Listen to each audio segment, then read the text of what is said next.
नमस्कार दोस्तों, मैं अश्वनी सिंह स्वागत करता हूं आप सभी का रीजनिंग 7.0 पे।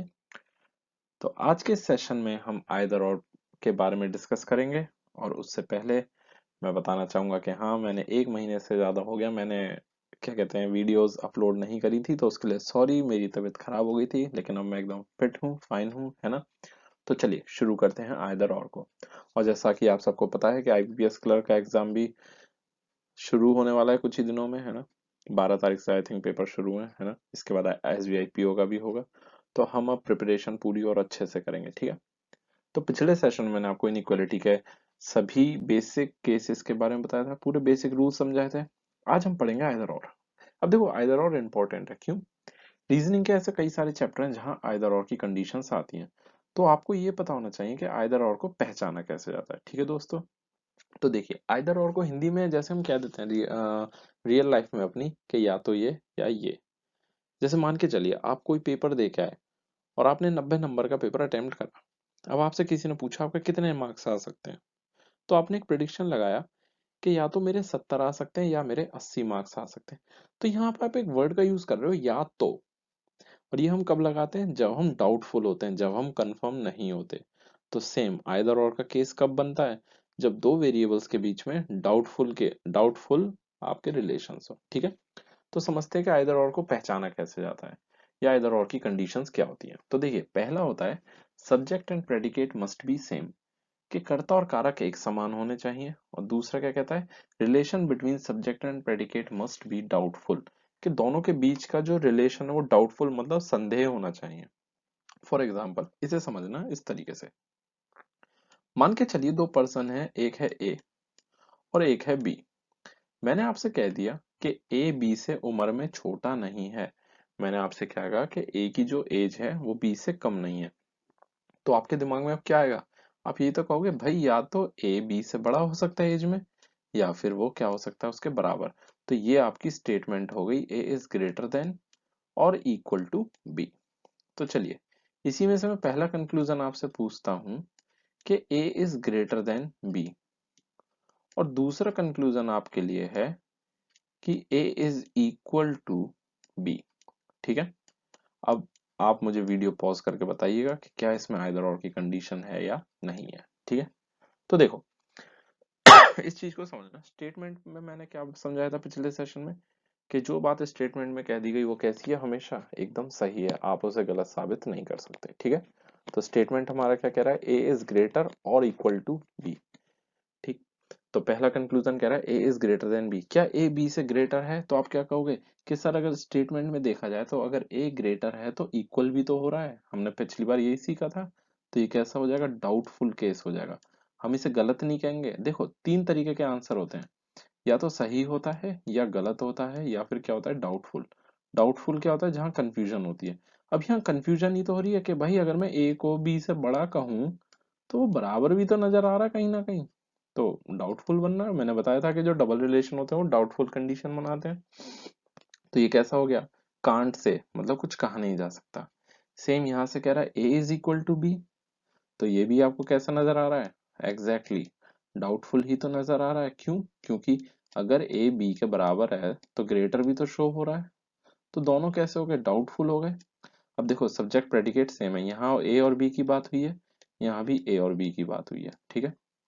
दोनों के बीच के रिलेशन डाउटफुल होने चाहिए, तो हाँ वो भी हैं। ना तो हमें ये पता चल रहा वो उससे बड़ा है, ना हमें ये पता चल पा रहा कि वो उसके बराबर है। डाउट में आ गए हम। तो हमारी दोनों कंडीशन प्रूफ हो रही है, तो हम क्या कह देंगे? आइदर फर्स्ट और सेकंड फॉलोज, कि या तो पहला या दूसरा अनुसरण करता है।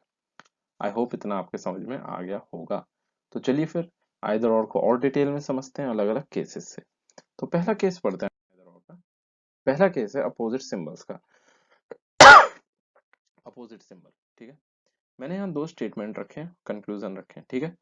मैं चाहूंगा कि आप वीडियो को पॉज करिएगा, एक एक स्टेटमेंट को सॉल्व करिएगा, कंक्लूजन को मुझे कमेंट सेक्शन में इसके आंसर बताइएगा कि आइदर और रहेगा या नाइदर नॉट, ठीक है। या जो भी उसको आपको लगे, ठीक। तो पहला स्टेटमेंट कह रहा है A is greater than B, B is less than C. अब मैंने सबसे पहले क्या कहा था कि पूरे इनइक्वालिटी में ये देखा करो कि जो स्टेटमेंट दिया है कि क्या उसमें सभी आपके सिंबल्स एक डायरेक्शन में है? नहीं है। यहाँ ग्रेटर हो गया है, लेस हो गया। तो ये कैसे हो गए, ये तो भाई अपोजिट सिंबल्स हो गए हमारे, एक डायरेक्शन में नहीं है। तो पहला कंक्लूजन कह रहा है A is greater than C. अब ए से सी तक देखो क्या कोई रिलेशन पता चल पा रहा है, ग्रेटर फिर लेस हो गया, तो ये कैसा हो गया, डाउटफुल हो गया ना। मैंने समझाया था कि भाई आप ए और सी के बारे में कुछ कह ही नहीं पा रहे, तो आप क्या कहोगे, कांट से। क्यों? क्योंकि कोई डायरेक्ट रिलेशन पता ही नहीं चल रहा। आप कहोगे, आप में से बहुत कहोगे कि सर ग्रेटर नजर आ तो रहा है, तो अगर ग्रेटर तो ए से बी तक है ना, बी के बाद तो लेस हो गया ना, तो सिंबल ही अपोजिट हो गए, तो कुछ कह नहीं पाएंगे। गलत नहीं है, डाउटफुल है, क्यों, कुछ कह ही नहीं पा रहे, ए और सी के बारे में कुछ डायरेक्ट ही नहीं पता चल रहा। अगला कह रहा है ए इज लेस देन और इक्वल टू सी। फिर वही वाली बात, हमें इसका भी कुछ नहीं पता चल रहा, तो ये भी कैसा हो जाएगा, कांट से में चला जाएगा। ठीक है, कांट से हो गया। अब एक चीज देखना, बात आती है, बहुत बच्चे ये सवाल करते हैं कि अपोजिट सिंबल में आइदर और कब बन पाता है। तो अपोजिट सिंबल में आइदर और तब बनता है, मान के चलिए ये था हमारा स्टेटमेंट कि A is greater than B and B is less than C, यही था ना हमारा स्टेटमेंट, है ना। तो ए से सी तक जब अपोजिट सिंबल है, तो अपोजिट सिंबल में आइदर और कब बनता है, उसमें तीन कंडीशन सेटिस्फाई होती हैं रिलेशंस में, या तो ए बी से बड़ा हो सकता, या तो ए, सॉरी बी लिख दिया मैंने, उसके लिए सॉरी भाई। तीन रिलेशन सेटिस्फाई होते हैं दो वेरिएबल्स के बीच में। अब या तो ए सी से बड़ा होना चाहिए था, जो कि हमें पता नहीं है, या ये भी तो हो सकता था कि ए सी से छोटा होता, है ना, या फिर ये भी तो हो सकता था जब तीन दोनों के बारे में कुछ नहीं पता तो ए सी के बराबर हो सकता था। कहने का मतलब ये है कि आप अपोजिट सिंबल में आइदर और कब बनाओगे दो वेरिएबल्स के बीच में, जब तीनों रिलेशन मिल रहे हो। तो देखो पहले कंक्लूजन में ए इज ग्रेटर देन सी हो रहा है, दूसरे कंक्लूजन में ए को सी से छोटा और बराबर दिखाया गया, तो तीनों रिलेशन मिल गए ना, है ना। A is greater than C, A is less than C, A is equal to C, तो ये क्या बन जाएगा, आइदर और। नाउ आई होप आपके ये चीज समझ में आ गई होगी, है ना। चलिए अगले स्टेटमेंट की तरफ चलते हैं। तो अगला स्टेटमेंट आपसे कह रहा है कि a is less then b, फिर आपसे कहा जा रहा है a इज लेस देन और इक्वल टू b, फिर आपसे कहा जा रहा है कि b इज लेस देन और इक्वल टू c, है ना। तो चलिए a से c तक देखें तो अपोजिट सिंबल्स हैं, ठीक है, नो नो इशू। पहला कह रहा है a is less then c, a से c तक जाओ अपोजिट है, अब तो आप समझदार हो ही गए हैं ना, कांट से हो गया क्योंकि कुछ कहा नहीं जा सकता, ठीक है, कांट से। अगला क्या कह रहा है कि a इज ग्रेटर देन और इक्वल टू c, ये भी नहीं कुछ कहा जा सकता, तो ये भी क्या हो जाएगा, कांट से, ठीक है, कांट से में हो जाएगा ये भी, ठीक। तो क्या हो जाएगा, अपोजिट सिंबल में क्या होता है, तीनों रिलेशन देखे जाते हैं, तो देखो पहले में a को c से छोटा दिखाया गया है, हो सकता है छोटा हो, फिर दूसरे में a इज ग्रेटर देन और यहाँ है इक्वल टू c, तो दोनों ही तीनों रिलेशंस आ गए ना, एक में ए को छोटा दिखा दिया सी से, एक में ए को सी से बड़ा और एक में बराबर, तो ये क्या हो जाएगा, आइदर और। आया समझ में। लेकिन मान के चलो इसी कंक्लूजन को मैं इस तरीके से लिख देता हूँ, यहाँ साइड में लिख रहा हूँ कि ए इज लेस देन सी, और दूसरा मैं लिख देता कि ए इज, एग्जामिनर ऐसे करते हैं, दूसरा मैं लिख देता ए इज लेस देन और इक्वल टू सी। अब आप क्या करते, अभी आइदर और नहीं बनेगा, देखो यहाँ भी ए को सी से छोटा दिखा रहा है, यहाँ भी ए को सी से छोटा दिखा रहा है, स्टेटमेंट आपका यही है, ठीक है, सेकंड वाला। तो यहाँ तो एक ही दो ही रिलेशन चल रहे हैं ना, लेस देन, है ना, और दोनों में ए को सी से छोटा ही दिखाया जा रहा है, हमें क्या पता है ए सी से छोटा है नहीं। यहाँ पे नाइदर और बनेगा, यहाँ आइदर और नहीं बन पाएगा, ठीक, क्योंकि एक रिलेशन मिसिंग है, ठीक। आई होप आपके ये चीज समझ में आ गई होगी। एग्जामिनर ऐसे ही कंफ्यूज करते हैं, लेकिन कंफ्यूज नहीं होना है, ठीक है। चलिए अगले केस की तरफ चलते हैं। अगला केस है मिसिंग वेरिएबल का, हाँ ये बहुत इंपॉर्टेंट है। एसबीआई 2015 में एसबीआई ने अपने पीओ और क्लर्क के दोनों के पेपर में मिसिंग वेरिएबल का केस डाला था, तब पहली बार मिसिंग वेरिएबल को देखा गया था, ठीक है। और बहुत बच्चों ने सवाल गलत कर दिया था, उन्होंने क्वेश्चन भी करे थे फिर के क्वेश्चन गलत है क्या, नहीं क्वेश्चन एकदम सही था, कुछ इसी टाइप का था, और मुझे एग्जैक्टली तो याद नहीं कि स्टेटमेंट यही था क्या, ये तो बस एक एग्जाम्पल के तौर पर मैंने आपके सामने समझाने के लिए रखी है, ठीक है। तो देखिए स्टेटमेंट आपसे कह रहा है A is greater than B, B is greater than C, ठीक है, बहुत बढ़िया। हमें ये भी नजर आ रहा है कि सारे सिंबल एक ही डायरेक्शन में है, चलो ये भी अच्छी बात है। पहला कंक्लूजन कह रहा है A is greater then Z, दूसरा कंक्लूजन कह रहा है ए इज लेस देन और इक्वल टू जेड। अब आप में से बहुत लोग कहोगे जेड कहाँ से आ गया, स्टेटमेंट में तो दे ही नहीं रखा। एग्जैक्टली यही है missing variable. z is our missing variable. z हमारा मिसिंग वेरिएबल है। आया समझ में? ठीक है। अब इस मिसिंग वेरिएबल से कैसे जूझना है, मान के चलो एक बस में मैं चढ़ता हूँ, एक बस में आप चढ़ते हो, हम दोनों एक दूसरे को नहीं जानते, और कोई तीसरा पर्सन हमें क्या दोस्त बोल पाएगा? नहीं बोल पाएगा। बोलेगा मुझे क्या पता है दोस्त है या नहीं। क्या वो हमें दुश्मन बोल पाएगा? नहीं बोल पाएगा। क्यों? उसे हमारे बीच का कोई रिलेशन ही नहीं पता। हम दोनों तो अजनबी है ना, तो वो क्या जाने हमारे बीच का रिलेशन क्या है ना? तो वो डाउट में रहेगा। वो क्या कह सकता है? या तो ये दोस्त हो सकते हैं या ये दुश्मन हो सकते हैं। एग्जैक्टली यही कहेगा। अब सेम जेड यहाँ पे एक मिसिंग वेरिएबल है। ए का जेड के साथ कोई भी रिलेशन नहीं शो हो रहा स्टेटमेंट में। तो क्या होगा? हम कंफ्यूजन में रहेंगे। तो पहला कह रहा है A is greater then Z, तो हम इसे गलत नहीं कहेंगे। हम कहेंगे क्या कि हमें क्या पता है कि ए जेड से बड़ा है या नहीं, ये भी तो हो सकता है छोटा हो। तो आप किस में आ गए? डाउट में आ गए ना। आप डाउट में आ चुके हो कांट से। अगला कह रहा है ए इज लेस देन और इक्वल टू जेड, ये भी किस में आ गया? कांट से में। अब याद रखिएगा अपोजिट सिंबल्स की तरह मिसिंग वेरिएबल में भी तीनों रिलेशंस मिलते हैं तभी बनता है आइदर और। कोई एक रिलेशन भी गायब हो गया, आप नहीं आइदर और लगाओगे फिर। तो देखो यहाँ पर ए को जेड से बड़ा दिखाया गया, कि हो सकता है कि ए जेड से बड़ा हो, लेकिन ये भी तो हो सकता है कि ए जेड से छोटा हो या उसके बराबर हो। तो ग्रेटर, लेस, इक्वल, तीनों आ गए ना, है ना? तीनों में से कुछ भी हो सकता है, क्योंकि जेड का और ए के बारे में तो हम कुछ जानते ही नहीं है। तो आंसर क्या हो जाएगा? आइदर और। आया समझ में? लेकिन कोई अगर इनमें से मैं एक भी गायब कर दूं तो क्या आइदर और बनेगा? नहीं बनेगा। कोई एक रिलेशन भी गायब कर दिया फिर आइदर और नहीं बन पाएगा। आया समझ में? चलिए अगले उसकी तरफ चलते हैं। सॉरी थोड़ी सी खांसी है अभी भी, है ना? अगले केस की तरफ चलते हैं। अगला केस आता है सेम सिंबल्स में। ठीक है। तो स्टेटमेंट है ए इज ग्रेटर देन और equal to B, B is greater than और इक्वल टू सी। ठीक है। आप सारे सिंबल्स एक ही डायरेक्शन में, चलो बहुत बढ़िया। लेकिन क्या क्या रिलेशन है? ग्रेटर इक्वल, ग्रेटर इक्वल, मतलब ग्रेटर और इक्वल दोनों की प्रायोरिटी बराबर है, दोनों की प्राथमिकता बराबर है। दो ही ग्रेटर हैं, दो ही इक्वल हैं एक साथ। तो पहला कहता है A is equal to C, A is equal to C. तो अब ए से सी तक देखो, मैंने पिछले सेशन में बताया था, जो लोग आज इस सेशन में नए हैं तो आप मेरा पीछे इनइक्वालिटी का सेशन देखना, तो आपको चीज पता चल जाएगी। मैंने क्या बताया था? जब दो वेरिएबल के बीच में डबल सिंबल्स हों और प्रायोरिटी सेम हो तो क्या कुछ रिलेशन बता पाएंगे? नहीं बता पाएंगे, डाउटफुल हो जाएंगे। क्यों? क्योंकि अगर आप में से बहुत लोग कहोगे कि सर ए तो सी के बराबर है, तो भैया ए सी के अगर बराबर दिख रहा है तो फिर एक बात बताओ, ए सी से बड़ा भी तो दिख रहा है। तो ये क्या हो गया कि कुछ कहा नहीं जा सकता, क्योंकि अगर ए सी के बराबर है तो ए सी से कहीं ना कहीं बड़ा भी है। तो दोनों कैसे हो गए? कांट से में चले गए। आया समझ में? और जब कांट से हो गया तो क्या हो गए? डाउटफुल हो गए। और दोनों कैसे हो गए? सब्जेक्ट प्रेडिकेट सेम है, तो क्या बन जाएगा? आइदर और। आया समझ में? तो अगर आपको आइदर और यहाँ तक समझ में आया हो तो मुझे आप कमेंट सेक्शन में बताइएगा। और मुझे ये भी बताइएगा कि कहाँ आपको समझ में नहीं आया, कोई ऐसा ऐसा पॉइंट जहाँ आपको समझ में ना आया हो। ठीक है।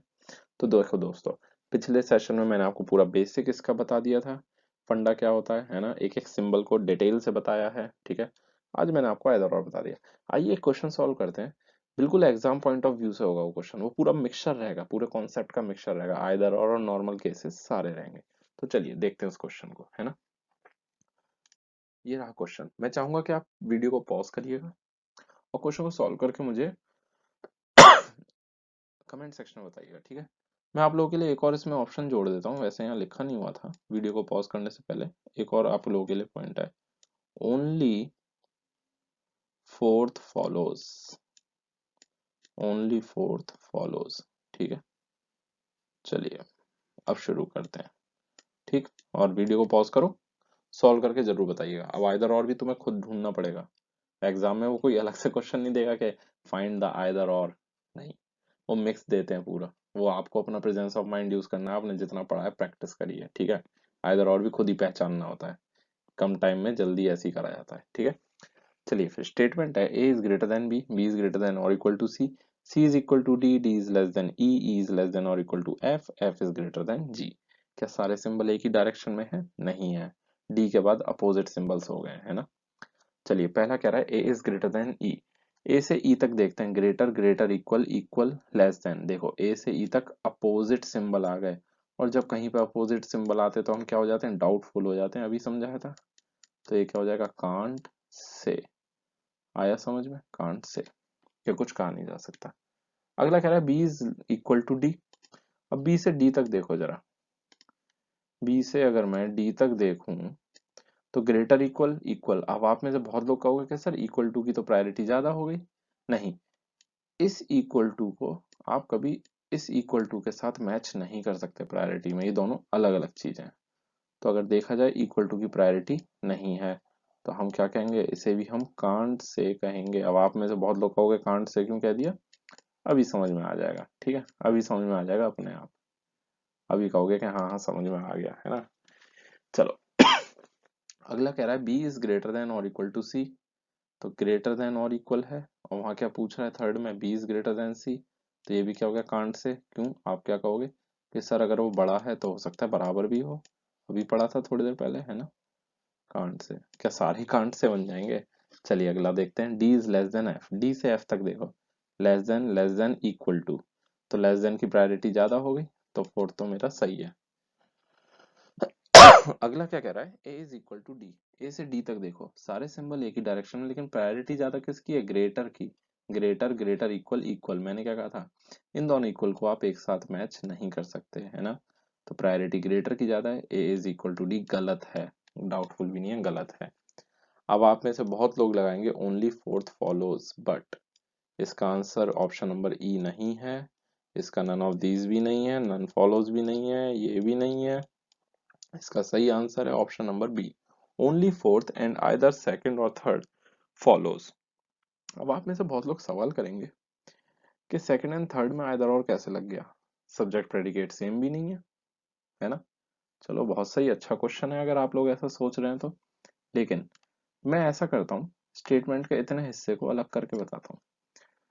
तो स्टेटमेंट का इतना अलग हिस्सा करें तो क्या है वो, मैं यहाँ ब्लू मार्कर से लिख रहा हूँ, बी इज ग्रेटर देन और equal to C and C is equal to D. ठीक है। अब पहली चीज यहाँ मैं येलो से इसे मार्क करूंगा, हाईलाइट करूंगा, अच्छे से देखना। सी और डी में क्या रिलेशन है, इक्वल टू का। इक्वल टू को हिंदी में क्या कहते हैं, कि बराबर। दो चीजें, अगर दो चीजें इक्वल टू हैं तो उसका मतलब क्या है कि वो दोनों एक दूसरे से क्या है, बराबर है। मतलब सी डी के बराबर है, डी सी के बराबर है।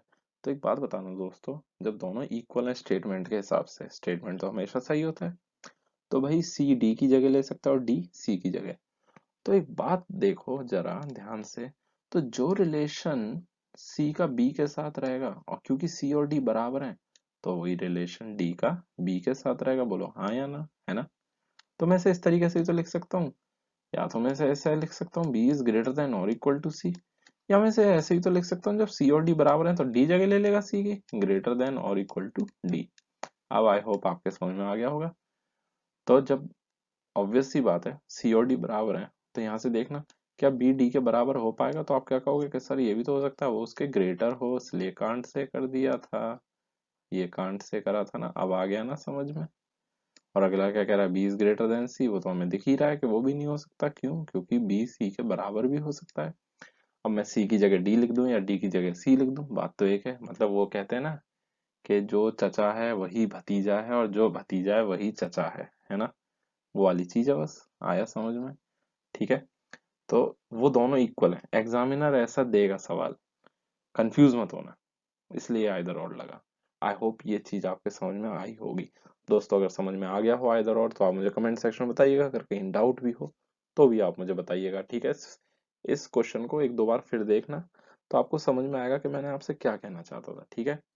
तो दोस्तों आइदर और के सेशन में आज के लिए इतना ही। अगले सेशन में हम इनइक्वालिटीज के क्वेश्चन करेंगे। मैं आपको तरीका बताऊंगा कि कैसे मल्टीपल स्टेटमेंट्स को आसानी से सॉल्व किया जाता है। तब तक के लिए आज के लिए इतना ही, नमस्कार।